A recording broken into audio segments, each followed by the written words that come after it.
કે આવતીકાલથી 2026 નું વર્ષ શરૂ થવા જઈ રહ્યું છે।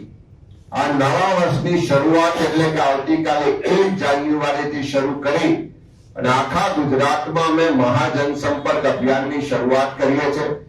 ગો ટુ ધ પીપલ કાર્યક્રમ અંતર્ગત ગુજરાતના તમામ ગ્રામ્ય વિસ્તાર, શહેરી વિસ્તારમાં અમે જઈશું, લોકોની સાથે સીધો સંવાદ પ્રસ્થાપિત કરીશું અને એના જ ભાગ સ્વરૂપ આખા ગુજરાતના જે ગ્રામ્ય વિસ્તારો છે 1090 જેટલા જિલ્લા પંચાયત બેઠકો છે અને એની અંદર સમાવેશ 5200 જેટલી તાલુકા પંચાયત બેઠકો છે। આ સમગ્ર ગુજરાતના ગ્રામ્ય વિસ્તારના લોકો સાથે સીધો સંવાદ પ્રસ્થાપિત થાય, સીધા એમની સાથે પ્રશ્નોત્તરી થાય, એમના અવાજને એક મંચ મળે, એના પ્રશ્નોને વાચા મળે અને એ મુદ્દાઓ, એ પ્રશ્નો, એ ફરિયાદો, એ ભ્રષ્ટાચાર, ગેરવહીવટને લઈ અને રસ્તા પર ઉતરીને આંદોલનાત્મક કાર્યક્રમોની શરૂઆત થાય, એના માટે સમગ્ર ગુજરાતના ગ્રામ્ય વિસ્તારમાં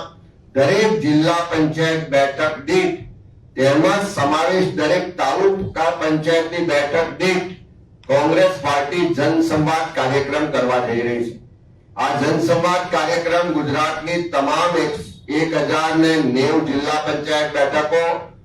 માં સમાવેશ 5200 જેટલી તાલુકા પંચાયત બેઠકો પર આ જનસંવાદ કાર્યક્રમ કરવા જઈ રહ્યા છે।